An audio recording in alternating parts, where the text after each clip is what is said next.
आपल्या ग्रामपंचायतीच्या वेबसाईटवर विविध प्रकारची माहिती किंवा फोटो अपलोड कसे करायचे या याबाबत माहिती देणारा हा व्हिडिओ आहे. आता आपण बघत असाल की इथे नाचणे ग्रामपंचायतची वेबसाईट केलेली आहे, जी आपल्या ग्रामपंचायतच्या वेबसाईट प्रमाणेच आहे. मी इथे लॉग इन करण्यासाठी सर्वप्रथम जो वरती ऍड्रेस दिलेला असतो तिथे WP-admin अशा पद्धतीने टाईप करून एंटर करेन आणि मला इथे युजर नेम आणि पासवर्ड टाकायला एक स्क्रीन दिसेल. मी माझा युजर नेम आणि पासवर्ड टाकल्यानंतर आपण लॉग इन होऊ आणि लॉग इन झाल्यानंतर अशा पद्धतीने या वेबसाईटच्या डॅशबोर्डला आपण येऊ. वेबसाईटच्या डॅशबोर्डला आल्यानंतर इथे काही मेनू दिसत आहेत आणि इथे वरती देखील काही मेनू आहेत. इथे त्यापैकी मी व्हिजिट साईट या ऑप्शनला गेल्यानंतर आपल्याला आपली जशी साईट आहे तशा पद्धतीने इथे ती दिसायला लागेल.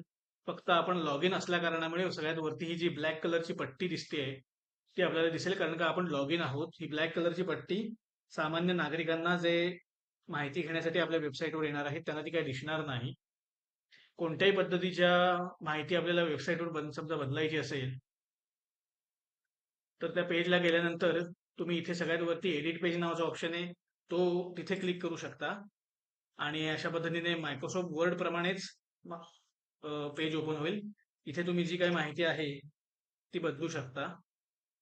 इथे वरती बोल्ड, इटॅलिक, अंडरलाईन, लेफ्ट आणि राईट अलाइनमेंट बाकी सगळे वर्ड प्रमाणेच जवळपास सर्व मेनू आहेत. ते बदलून झाल्यानंतर अपडेटला क्लिक केल्यानंतर इथे ते पेज अपडेट होतं आणि आपण ती माहिती बघू शकतो. ओके. इथे आहे फोटो गॅलरी. फोटो गॅलरीमध्ये तुम्ही इथे बघू शकत असाल की विविध प्रकारचे उपक्रमांचे आणि फोटो इथे ऑलरेडी टाकलेले आहेत.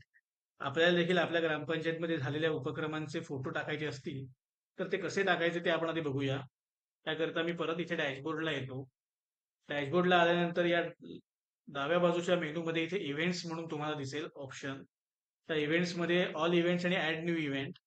ऑल इव्हेंट्सला गेलो तर आपल्याला ऑलरेडी जे काही इव्हेंट्स क्रिएट केलेले आहेत म्हणजे उपक्रम जे काही केलेले आहेत ते इथे तुम्हाला दिसतील. ऍड न्यू इव्हेंट असा इथे मेनू आहे, शिवाय इथे देखील वरती ऑप्शन आहे ऍड न्यू इव्हेंट. मला जेव्हा नवीन इव्हेंट तयार करायचा असेल तेव्हा मी ऍड न्यू इव्हेंटला क्लिक करेन.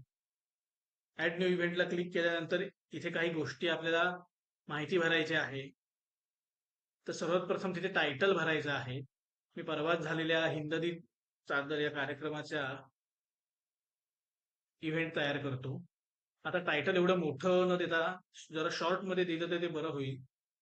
तर मी कट करतो आणि इथे आपल्याला त्या उपक्रमाबद्दल जरा थोडक्यात माहिती लिहायची आहे, जेणेकरून तो उपक्रम काय होता आणि कसा झाला याबद्दल एक थोडक्यात माहिती तिथे आपल्याला कळेल.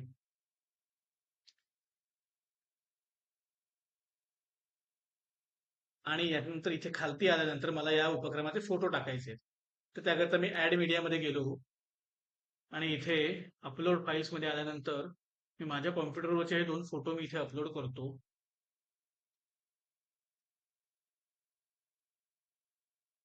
हे 2 फोटो मी आता इथे अपलोड केलेत. त्यानंतर क्रिएट गॅलरीला जायचं. क्रिएट गॅलरी करायची. थंबनेल मध्ये इथे आपण जरा फोटोची साईज थोडी लार्ज करूयात, चांगल्या पद्धतीने दिसावेत म्हणून. आणि इन्सर्ट गॅलरी म्हटल्यानंतर अशा पद्धतीने ते फोटो आपल्या ह्या माहितीमध्येच खालती ऍड होतील. इथे डाव्या बाजूला फीचर्ड इमेज नावाचा ऑप्शन आहे, तिथे आपण फीचर्ड इमेज देखील सेट करावी लागणार आहे. तिथे फीचर्ड इमेजला क्लिक करायचं आणि या फोटोपैकीच एखादा फोटो फीचर्ड इमेज म्हणून घ्यायचा. अशा पद्धतीने मी पब्लिश केल्यानंतर तो इव्हेंट इथे पब्लिश होईल. म्हणजे लक्षात घ्या, सर्वप्रथम मी इथे टायटल टाकलं, त्यानंतर थोडक्यात त्या उपक्रमाविषयी माहिती टाकली, त्या उपक्रमाचे फोटो टाकले आणि इथे फीचर्ड इमेज किंवा डीपी जशा पद्धतीने आपण ठेवतो तशा पद्धतीने ह्या कार्यक्रमाच्या फोटोंपैकीच एखादा फोटो डीपी म्हणून मी इथे ठेवला, फीचर्ड इमेज म्हणून ठेवला आणि मी इथे पब्लिश केला. अशा पद्धतीने आता जर आपण जाऊन बघितलं तर फोटो गॅलरीमध्ये इथे हा एक उपक्रम नवीन ऍड झालेला आहे. याला समजा तुम्ही क्लिक केलं तर इथे अशा पद्धतीने तो दिसेल. म्हणजे हे त्याचं टायटल आलं वरचं सगळ्या रेड कलरमध्ये. त्यानंतर या कार्यक्रमाविषयी माहिती आणि हे 2 फोटो, या फोटोला क्लिक केलं की अशा पद्धतीने आपण मोठ्या साईजमध्ये फोटो दिसू शकतील. अशा पद्धतीने आपल्या ग्रामपंचायत मध्ये जे काही उपक्रम होत असतील याचे फोटो तुम्ही स्वतः वेबसाईटवर अपलोड करू शकता. त्याकरिता काही शंका असल्यास निश्चितपणे आमच्याशी संपर्क साधा. आपले युजर नेम आणि पासवर्ड याकरता आम्हाला व्हॉट्सअपवर संपर्क साधा. मी तुम्हाला ते तुमचे सेंड करेन. Thank you.